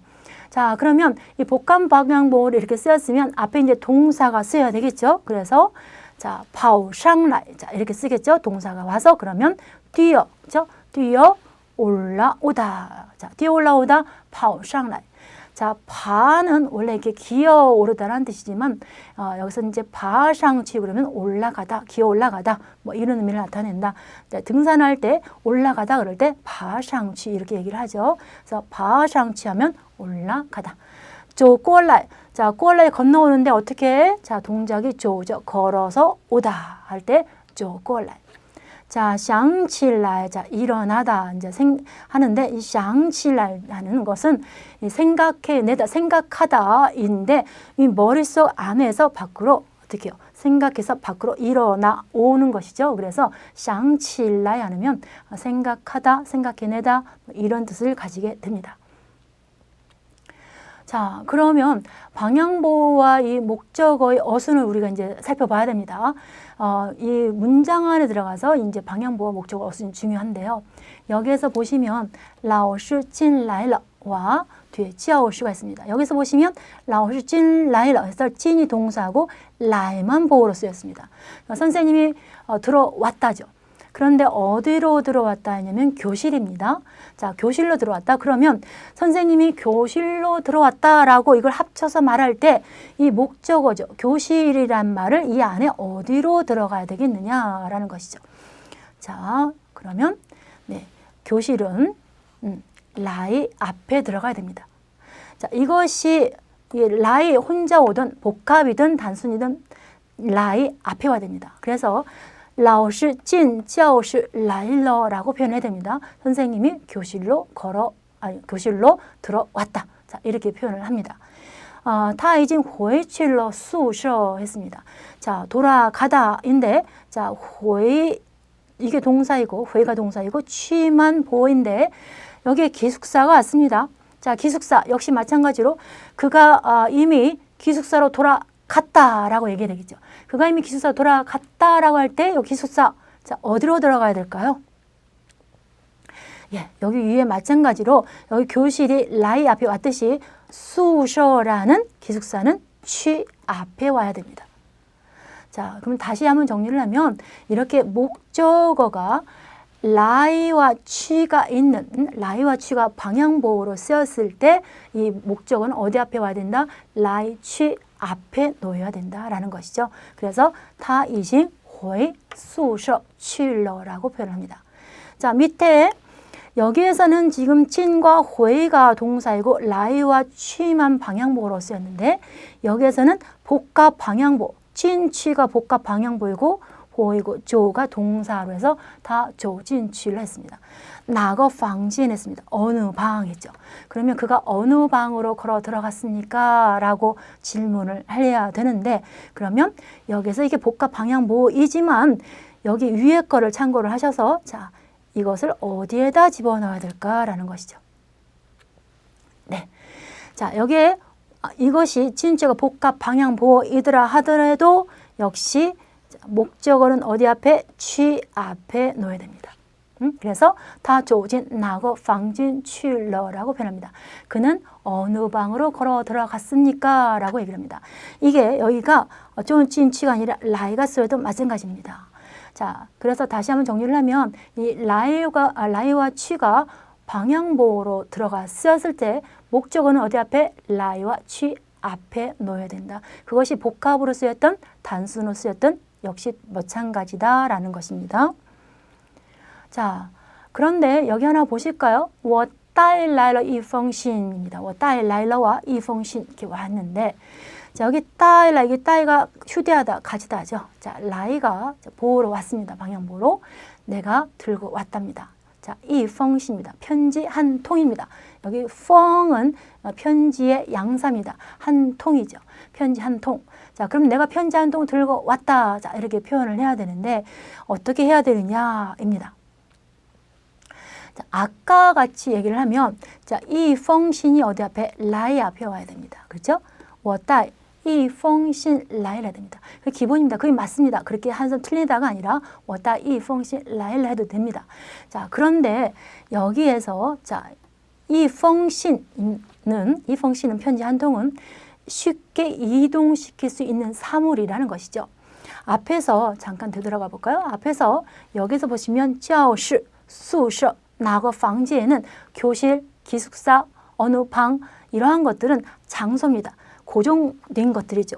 붙박이에 움직일 수 있는 것들이 아닙니다. 이러한 장소들은 여지없이 라이나 취 앞에 놓여야 됩니다. 그러나 여기서 쉽게 이렇게 이동시킬 수 있는 편지 한 통은 그렇게 쓰였을 때에는 이것이 어떻게 할 수 있다? 뒤로도 놓을 수 있다. 그런데 여기 하나 조건이 하나 더 붙습니다. 뭐일 때? 완료일 때 그렇습니다. 완료일 때입니다. 자, 다시 한번 얘기합니다. 완료일 때와, 자, 완료일 때와 또 여기 목적어가 쉽게 이동시킬 수 있는 사물, 사람일 때 어떻게 할 수 있다? 뒤로 갈 수 있다. 자, 밑에 거 볼까요? 다拿来了一本词典 했는데, 자, 사전 한 권이죠. 자, 사전 한 권 역시拿来了 들고 왔답니다. 자, 라 역시 보호로 쓰이고 있는데, 자, 이것도 마찬가지로 一本词典 쉽게 이동시킬 수 있는 사물이죠. 들고 이동시키는 사물이고, 역시 여기에 완료 형태죠. 들고 왔다. 완료입니다. 그러므로 이것을 다 나 이번词典 라이러로 얘기할 수도 있겠으나, 자, 이것은 어떻게도 표현할 수 있다. 다 나 라이러 이번 词典이라고 표현할 수도 있다라는 것입니다. 자, 그래서 방향보호와 이 어순, 목적어 쓸 때 요 점에 주의해서 우리가 보셔야 될 것 같습니다. 자, 가능보호 보겠습니다. 여러분들, 가능보호는 아까 결과보호 할 때 잠깐 설명을 드렸었는데, 자, 결과보호는 결과성을 나타낸다 얘기를 했고, 가능보호는 가능성을 나타내겠죠. 어렵지 않죠. 그죠? 가능성을 나타내는데, 그래서 우리말로 할 때는 긍정형은 뭐뭐 할 수 있다. 부정형은 뭐뭐 할 수 없다라고 해석을 하게 되는데요.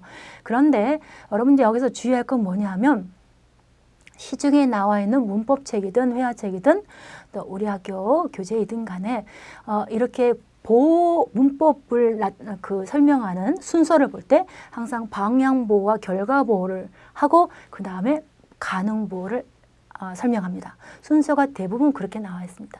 그럼 가능보호가 어려워서 이 결과와 방향을 배우고 가능보호를 배우느냐? 그렇다기보다, 물론 그럴 수도 있는데요. 그렇다기보다 이 결과보호와 방향보호를 모르면 가능보호를 할 수 없다. 다른 말로 바꾸면 가능보호라는 것은 결과보호와 방향보호를 확장해서 만드는 것이다. 기본적으로는 그렇다라는 것입니다. 자, 그럼 보실까요? 자, 결과보호를 가능보호로 한번 만들어 볼까요? 자, 결과보호를 확장해서 가능보호로 만들어 보겠습니다. 여기에서 진짜 따오가 있습니다. 아까 했습니다. 찾았는데 목적 달성했다. 그래서 찾아냈다. 이제 이렇게 얘기를 했는데 이거를 가능보호로 만듭니다. 만들어서 찾아낼 수 있다, 찾을 수 있다로 만들고 또 부정형으로 찾을 수 없다라고 만드는 것이죠. 자, 그럴 때 어떻게 하느냐인데 이 자와 따오, 동사와 이 결과보호 사이에 긍정형은 더를 넣습니다. 자오더 따오, 자오더 따오. 그러면 찾을 수 있다. 자, 부정형은 여기다가 무엇을 넣느냐? 자부따오 합니다. 찾을 수 없다 그럽니다. 자부따오. 자, 그래서 자, 다시 얘기합니다. 결과보호를 가능보호로 만들 때 긍정형은 여기다가 더를 넣고 부정형은 뿌를 넣어서 자, 자오더따오 찾을 수 있다. 자부따오 찾을 수 없다라고 얘기를 합니다.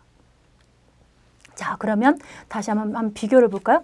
你要找的东西找到了吗? 그러면 자, 너가 자, 찾으려고 하답니다. 你要找 너가 찾으려고 하는 물건. 여기서 여러분들 자, 你要找 이 전체가 동시를 수식하고 있습니다. 그래서 여기를 먼저 해석해야 됩니다. 너가 찾으려고 하다. 내가 찾으려고 하는 물건입니다. 그렇죠? 내가 찾으려고 하는 물건. 자, 따올러마 찾았니? 결과성이 목적 달성 이루었니? 자, 따올러마. 자, 在地图上找得到吗? 자, 地图 지도이죠. 자, 지도상에서 지도 위에서 찾을 수 있습니까? 라고 가능보로 써서 얘기했죠. 찾을 수 있으면 找得到, 찾을 수 없으면 找不到. 자, 이렇게 얘기를 할 수가 있겠죠. 자, 더 볼까요? 吃完입니다. 자, 다 먹다. 아까 동작의 완료를 나타낸다 했습니다. 자, 그럼 이거를 자, 먹을 수 있다. 그렇죠? 다 먹을 수 있다. 그러면 네, 덜을 넣어서 吃得完. 먹을 수 없다 그러면 吃不完. 자, 이렇게 하면 되겠죠? 자, 팅동도 아까 나왔던 겁니다. 팅동할 때 동은 결과보호입니다. 자, 그런데 이거를 가능보호로 만들 때 듣고 이해할 수 있다 그러면 팅도동, 듣고 이해할 수 없다 그러면 팅부동. 자, 이렇게 얘기하면 되겠습니다. 자, 그러면 결과보호를 지금 가능보호로 만들었어요. 자, 그래서 우리가 봤습니다. 그러면 방향보호를 가능보호로 만들어야 되겠죠. 이제는 자, 방향보호도 가능보호로 만들 수 있습니다. 그러면 여기에서 이제 파오샹라이가 나왔습니다. 파오샹라이는 자, 뛰어 올라오다입니다. 뛰어 올라오다. 자, 이거를 뛰어 올라올 수 있다. 부정형 뛰어 올라올 수 없다. 자, 어떻게 하느냐? 인데 자, 파오라는 동사와 자, 이게 방향보호죠. 뒤에는 방향보호. 자, 뛰어 올라올 수 있다. 긍정형. 그러면 예, 덜을 쓰죠. 파오더 샹라이. 뛰어 올라올 수 있다.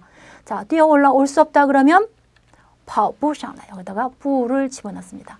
자, 파상취 합니다. 자, 올라가다입니다. 올라가다. 여기 방향보호 쓰였죠.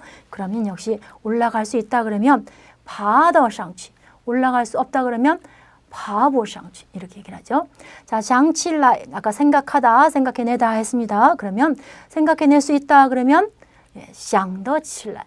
자, 생각해낼 수 없으면 샹부칠라이. 자, 이렇게 얘기를 합니다. 그렇죠? 자, 다시 정리합니다.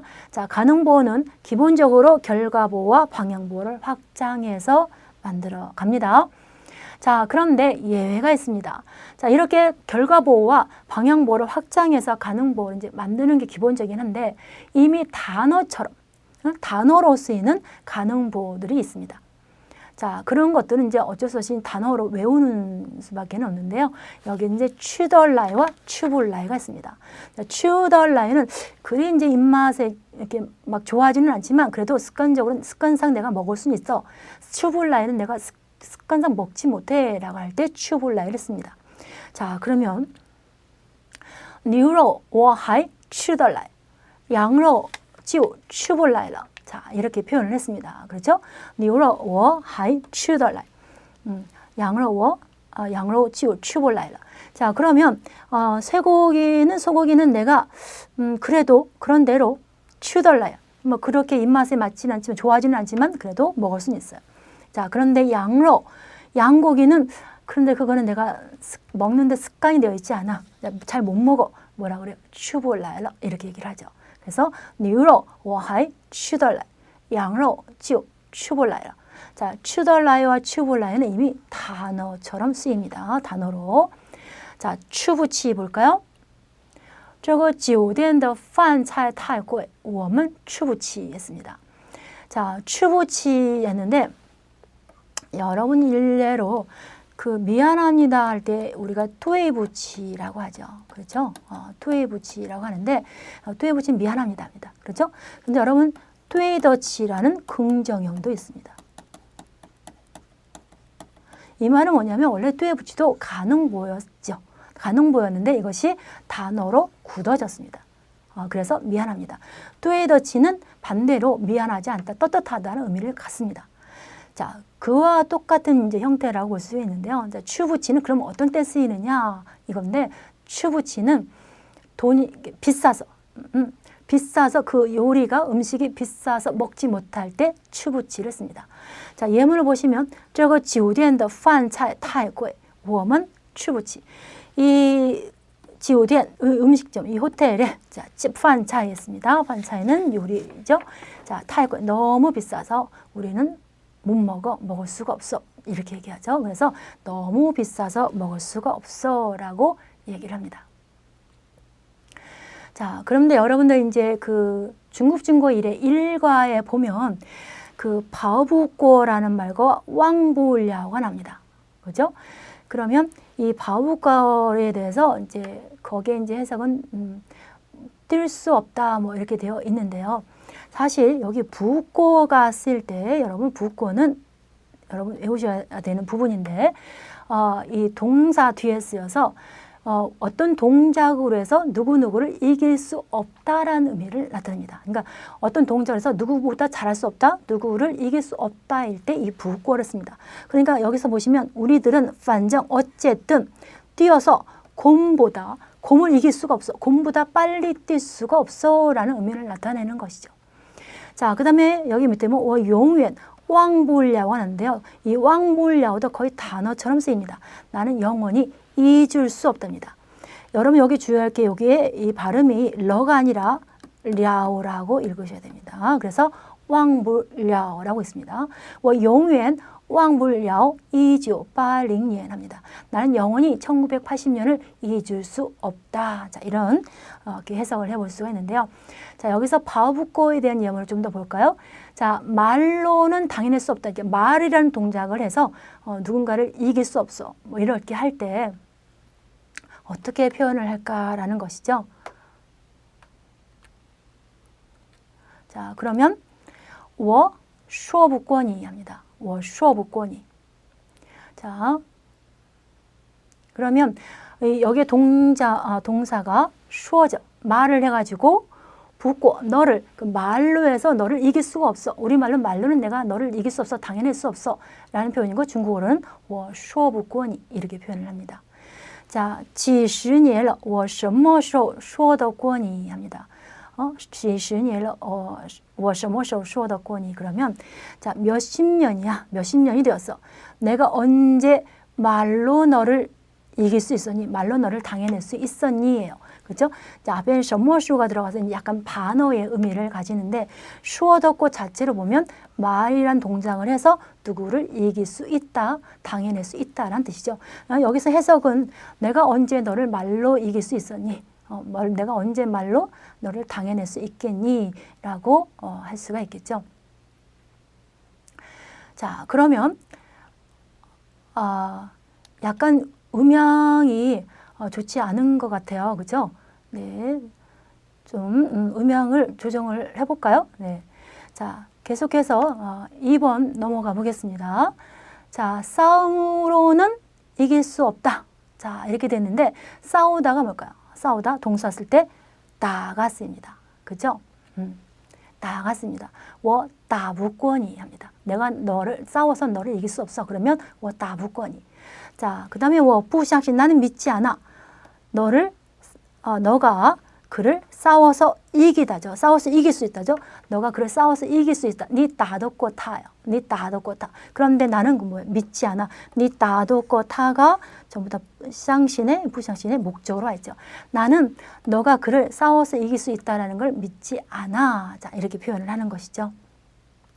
자, 그래서 여러분 여기 부꼬라는 혹은 더꼬라는 걸 쓸 때는 동작을 해서 누구누구를 이길 수 있다, 이길 수 없다라는 표현을 했을 때 더꼬 또 혹은 부꼬라는 방향보호를 쓸 수가 있습니다.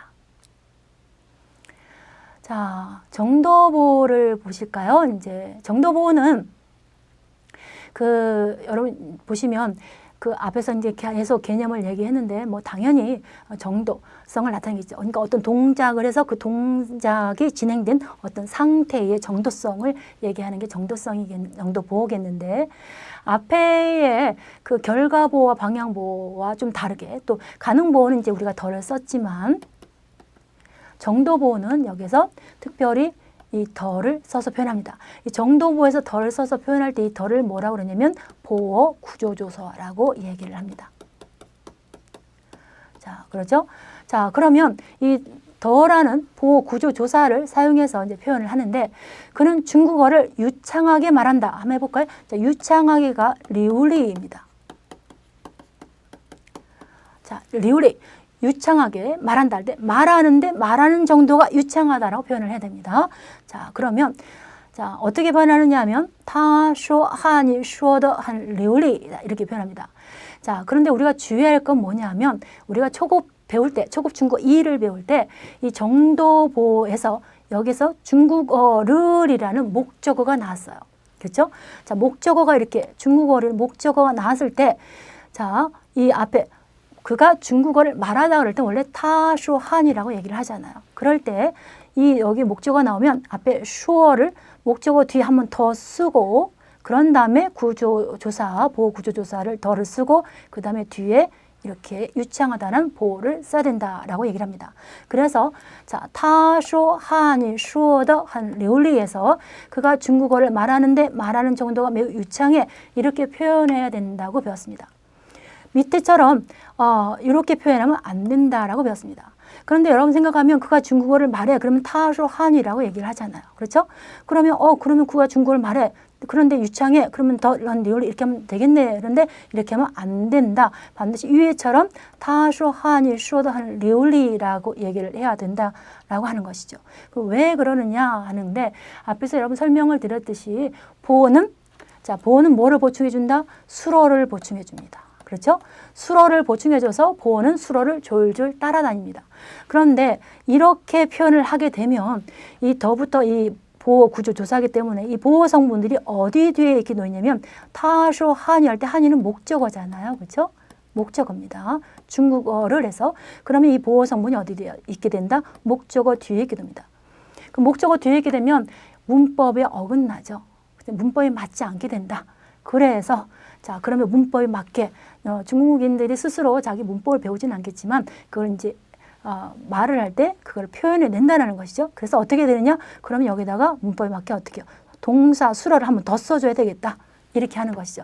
그래서 여기다가 쇼라는 동사 수를 한번 더 쓰고 그 다음에 한리올리 이렇게 표현을 해야 된다는 것이고 그러면 여기에 이렇게 동사가 두 번 들어가니 여기를 빼면 안 되겠고 말은 원래 경제적으로 혹은 간편성 있게 말을 하는 게 원래 그 원리를 따라가게 되어 있는데 여기 두 번 들어가니 앞에 거는 좀 빼도 생략해도 되는 걸로 하자. 그렇죠? 그래서 他汉语说得很流利 이렇게 얘기해도 되겠다라고 하는 것이죠. 그래서 他说汉语说得很流利 혹은 他汉语说得很流利 자, 그는 중국어를 유창하게 말한다를 이렇게 표현할 수가 있겠습니다. 자, 주의하셔야 되겠습니다. 정도보호를 만들 때 이렇게 목적어 나오면 어떻게 된다? 수어를 뒤에다 한 번 더 써줘야 되겠다. 자, 그 다음에 보시면 他高兴地跳起来 했습니다. 자, 그는 기쁘다 했는데 자, 여기 기쁘다 뒤에 더 구조조사 오고 여기 보호로 뒤에 있는 보호로 티아오칠라에 갔어요. 그런데 여기 보시면 티아오 이제 위로 뛰다죠. 거기에다 이제 방향보호 칠라에가 왔어요. 위로 뛰는 거니까 칠라에까지 왔죠. 그래서 위로 펄쩍펄쩍 뛰다라는 표현인데 자, 그럼 그가 기뻐서 펄쩍펄쩍 뛰었다. 뛸 듯이 기뻤다라는 표현입니다. 자, 그러면 이것을 여기서 쓴 거는 무엇을 말씀드리고자 하냐면 이 정도보, 요 뒤에 있는 이것이 정도보호인데 정도보호는 여러 가지 성분이 놓일 수 있다라는 것입니다. 그렇죠? 자, 그래서 여기에 동사와 방향보호가 합쳐진 것이 정도보호로도 올 수 있다. 자, 밑에 볼까요? 今年夏天热得很 했습니다. 今年夏天热得很. 자, 그러면 일반적으로 매우 더워 그러면 우리가 很热 하잖아요. 그죠? 很热 이렇게 표현을 하는데 그렇게 표현을 하면 될 것 같은데 여기에서는 뭐라고 했냐면 热得很 했습니다. 여러분 초급 중국어 우리가 배울 적에 很의 단어 뜻을 보면 很은 문법적으로 이렇게 습관적으로 쓰여서 매우란 뜻이 굉장히 약하다 이런 설명이 있는 걸 아마 보셨을 겁니다. 자, 그런데 그것은 왜 모르냐면 여러분 생각해 볼 때 그녀는 예쁘다 그러면 어떻게 표현해요? 우리말로는 그냥 그녀는 예쁘다 이렇게 하지만 중국어로 표현할 때는 반드시 여기다가 뭘 써야 된다? 她很漂亮이라고 표현을 해야 됩니다. 만약에 很을 안 쓴다 그러면 她漂亮이라면 문장이 끝나지 않았다라는 어감을 가지게 됩니다. 그래서 반드시 여기다가 여기 정도 부사를 써줘야 됩니다. 很을 안 쓰면 다른 非常을 써도 됩니다. 자, 그럼 무슨 뜻이냐면 피어령 형용사인데 이렇게 단순하게 형용사가 수로로 쓰일 때는 앞에 정도 부사가 와야지 문장이 끝났다라는 어감을 갖는다라는 것이죠. 그런데 그거의 최저 마지노선이 헌이에요. 요거를 지켜주는 것이 헌입니다. 페이창을 쓰게 되면 그 뜻을 가지게 됩니다. 대단히. 그런데 헌은 우리가 매우란 뜻을 가지는 정도 중에 가장 낮은 것이죠. 그래서 그거의 최저 마지노선은 헌이기 때문에 헌을 써야 됩니다. 헌을 쓰지 않으면 문장이 끝나지 않는다는 느낌을 가지게 되고 헌을 쓰게 되면 이제 문장이 끝나게 되는데 그런데 헌의 매우란 뜻이 굉장히 약하게 된다는 것이죠. 그래서 우리말로 그냥 그녀는 예뻐 그러면 중국어는 반드시 어떻게 된다? 다 헌漂亮합니다. 자, 그러면 여기 보면今年夏天热得很 하는데 자, 올해 여름에热得很 했어요. 이 정도보호 자리에 여기 헌이 왔어요. 그렇죠? 헌이 왔습니다. 앞에 부사어를 할 때 말씀드렸는데 기본적으로 품사 부사는 문장 안으로 들어가면 부사어가 된다 그랬습니다. 그런데 여기는 헌은 정도 부사이죠. 정도 부사가 여기서 뭐로 쓰고 있어요? 보로 쓰고 있습니다.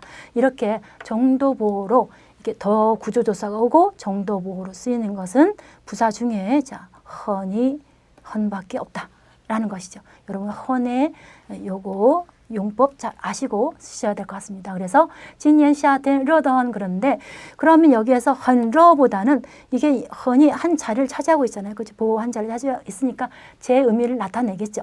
그러니까 매우 덥다. 올해 여름은 매우 덥다. 자, 이런 의미를 제대로 나타낼 수 있겠다라는 것이죠. 자, 그다음에 4번 보시겠습니다.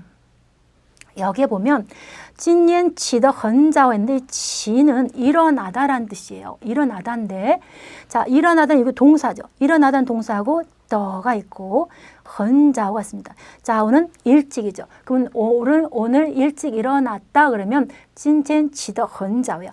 일어나는데 일어난 정도가 매우 일찍이야. 그래서 일찍 일어났다인데 그럼 부정을 할 때 일찍 일어나지 않았어. 오늘 일찍 일어나지 않았어라고 표현을 할 때에는 요 동사 요거 앞에는 건드리지 않습니다. 그러면 어떻게 부정하느냐? 이 정도보에서만 부정으로 바꿉니다. 그러니까 일찍 일어나지 않았어 그러면 어떻게 한다? 今天起得不早라고 표현합니다. 일찍 오늘 일어났는데 일찍이 아니야 라고 표현하는 것이죠. 우리말로는 일찍 일어나지 않았어 라고 우리말로는 그렇게 표현을 하지만 중국어로 정도보호가 이렇게 왔을 때는 더 뒤에 이렇게 왔을 때는 부정문은 동사를 부정하지 않고 어떻게 해요? 정도보호를 부정을 합니다. 그래서 일찍 일어나지 않았어 그러면 今天起得不早라고 표현합니다. 자, 여러분, 자, 이 점 우리가 주의해서 정도보호를 보셔야 될 것 같습니다. 자, 그러면 여기까지 이제 정도보호까지 왔는데요. 자, 실향보호가 있는데, 자, 실향보호까지 한번 볼까요? 자, 실향보호는 자, 시간의 양입니다. 시간의 양을 나타내는 건데요. 그는 3일 동안이나 그럴 때, 여러분 여기 3일 동안이 시간의 양을 나타냅니다. 그럼 병이 나서 수업이 오지 않았다 그럴 때 중국어로는 다 빙러, 병이 났다라는 표현이 빙입니다. 여기 동사로 쓰여서 자, 빙러하고 뒤에 와야 되죠. 실향보호니까 시간의 양이니까 3일이라는 시간의 양. 그가 자, 3일 동안 병이 났답니다. 그래서 어떻게 수업하러 오지 않아서 매일날 상課입니다. 자, 그 다음에 보실까요? 나는 중국어를 배운 지 2년이 되었답니다. 자, 그러면 여기 중국어를이라는 표현이 왔습니다. 중국어를 목적어 같죠? 그러면 여기도 마찬가지예요. 이게 실향보호가 량의 2년이라는 시간의 길이 이제 보호가 왔는데 여기 중국어를 왔기 때문에 여기 보호이기 때문에 어떻게 해요? 쉐라는 동사를 한 번 더 써줘야죠. 그렇죠? 그래야 이 실향보호가 어떻게 해요? 목적어 뒤에 있는 게 아니라 수로 뒤에 있게 됩니다. 그래서 我学汉语学了2年了 이렇게 표현합니다. 자, 그런데 되었다 그럴 때 완료 러가 있고 뒤에 끝에 일러가 또 쓰였는데 여기 실향보호가 왔을 때 여기 문 끝장 끝에 러가 또 오게 되면 이것은 지금도 지속하고 있다. 지금도 배우고 있다라는 의미를 나타냅니다. 자, 그러면 정도보호에서는 아까 앞에 있는 동사수를 생략하고 얘기했습니다. 그죠? 다 한이说得很流利했습니다. 그런데 실향보호는 실양보 자체적인 순서가 있다. 자, 보실까요? 먼저 수러를 쓰고 그 다음에 실양보를 쓰고 그 다음에 더를 쓰고 그 다음에 목적어를 씁니다. 그런데 이게 더는 이 생략해도 됩니다. 이미 많이 어법화가 돼서 생략하고 我学了2年 한일러 해도 됩니다. 자, 이렇게 동사 하나만 써서 표현할 때는 이렇게 표현합니다. 我学了2年 한일러라고 표현을 할 수가 있습니다. 자, 그는 차를 10분 기다렸다 한번 볼까요? 他等车等了10分钟이죠. 자, 10분간 요게 실양보입니다. 시간의 양이죠.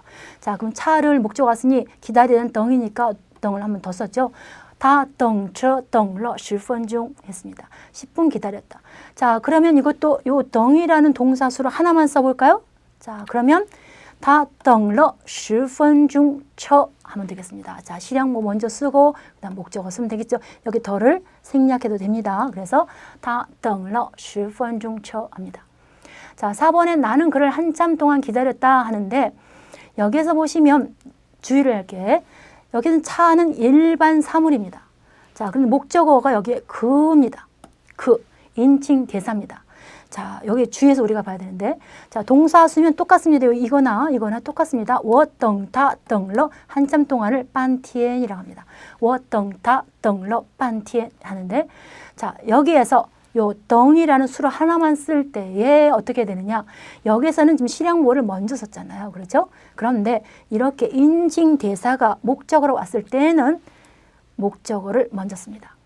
그래서 我等了他半天 합니다. 아까 맨 처음에 말씀드렸어요. 어순을 할 때 말씀드렸을 때에 기본적으로 수로 다음에 보호가고 목적어가 온다 했는데 예외가 있다. 조건이 따를 때가 있다 하는데 이것이 그 조건 중에 하나입니다. 인칭 대사가 왔을 때 실양보호가 쓰이는 문장에 목적어로 인칭 대사가 왔을 때 이 인칭 대사 목적어를 먼저 써준다. 그래서 我等了他半天 합니다. 내가 그를 한참 동안 기다렸다라고 표현을 합니다. 자, 그럼 이제 질문을 받아봐야 되는데요. 자, 보시면 소리가 갑자기 고르지 않다라고 음량이 고르지 않다는데 어떻게 음량이 고르게 되었는지 모르겠습니다. 자, 그 다음에 밑에 보시면 가능보로 쓰이는 것은 더와 부밖에 없나요? 그랬는데요. 네. 가능보호는 가능보호로 쓰는 건 가운데 들어가는 건 더와 부밖에 없습니다. 그래서 팅더동, 팅부동이야지 다른 것 가운데 더, 부 외에 다른 거 들어가지 않습니다. 반드시 긍정형에는 자, 앞에 한번 가볼까요? 긍정형에는 반드시 더를 써서 표현을 하고 파우더 샹라이, 그죠? 부정형에는 반드시 부를 써서 파부샹라 이렇게 뛰어 올라올 수 없다라고 표현을 해야 됩니다. 결과보호일 때는 동사 앞에 메이어를 써서 표현합니다. 다시 정리를 하면 결과보호일 때는 앞에 메이어로 표현을 하고 가능보호일 때는 더와 부를 써서 표현을 합니다. 자, 그 다음에 강의 자료는 없나요? 특강 자료는 어디서 구하나요? 이렇게 말씀을 하셨는데요. 사실 이 특강 자료는 별도로 이렇게 준비하지는 않았습니다. 원래 이렇게 올려지는 않고 했는데 여러분들이 원하시면 이것을 다시 한번 문장이라도 정리를 해서 여러분 자료실에 올려드리도록 하겠습니다. 여러분들, 네. 좀 정리를 해서 다시 한번 올려드릴 수 있도록 한번 그렇게 해보도록 하겠습니다. 자, 질문이 예를 들어 你看起来很漂亮 이라는 문장에서 起来도 방향보起来도 방향보호입니다. 看起来很漂亮일 때 자, 여기 이제 말씀하셨는데 자, 看起来 자, 그 다음에 很漂亮 하셨죠? 하셨는데 여기서 起来도 방향 보호입니까? 라고 지금 질문하셨는데요. 起来도 방향 보호입니다. 자, 그런데 여기서 起来는 아까 여러분들 이제 제가 여기서 가장 기본적인 대표적인 걸로만 여러분들 설명을 드렸습니다. 근데 이제 여러분 조금 더 이 방향보호에 대해서 이제 그 조금 고급 문법적으로 또 올라가다 보면 이 방향보호가 여기서 나타내는 샹라이 올라오다, 또 샹치 올라가다, 칠라 일어나다, 이거 외에 이런 기본 의미 외에 파생된 확장된 의미를 지니게 됩니다. 그런 의미를 지니고 있는데, 그래서 칸칠라에는 여기서 보기에, 보아하니라는 의미를 가집니다. 그러니까 어떠한 그 화자의 견해, 인상을 나타낼 때, 그럴 때 칠라이를 씁니다. 그래서 여기는 일어나다는 뜻이 아닙니다. 여기서 칸칠라에는 방향보이긴 합니다. 그러나 파생 의미를 가져서 보아하니, 보기에 라는 의미를 가집니다. 그래서 너는 보기에 매우 예뻐, 넌 보기에 예뻐 라는 뜻을 이 문장에서는 나타내고 있는 것이죠. 네. 그래서 여러분들 칠라이가 방향보호는 맞습니다. 그러나 의미는 일어나다는 뜻은 아닙니다. 그래서 칸칠라이는 보아하니, 보기에 라는 의미를 갖습니다. 자, 네. 또 다른 질문이 없는지 볼까요? 네.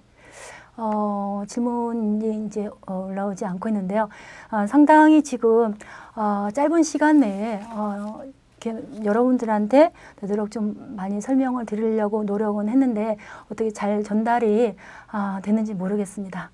여러분들 만약에 이것을 보시고 혹시나 조금 궁금하신 점이나 잘 이해가 안 가시는 점이 있으시면 제 홈페이지에 들어서 또 질문을 남기셔도 되고, 또 중문학과에 올리셔도, 질문을 올리셔도 되시겠습니다.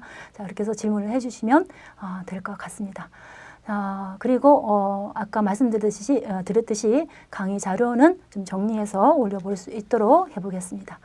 자, 여기까지 해서 두서없이 이렇게 설명을 좀 드린 것 같습니다. 여러분 이해가 잘 되셨는지 모르겠습니다. 여러분 아무쪼록 건강 조심하시고 밝은 모습으로 곧 뵙기를 바라겠습니다. 여러분 너무 고생 많으셨습니다. 감사합니다.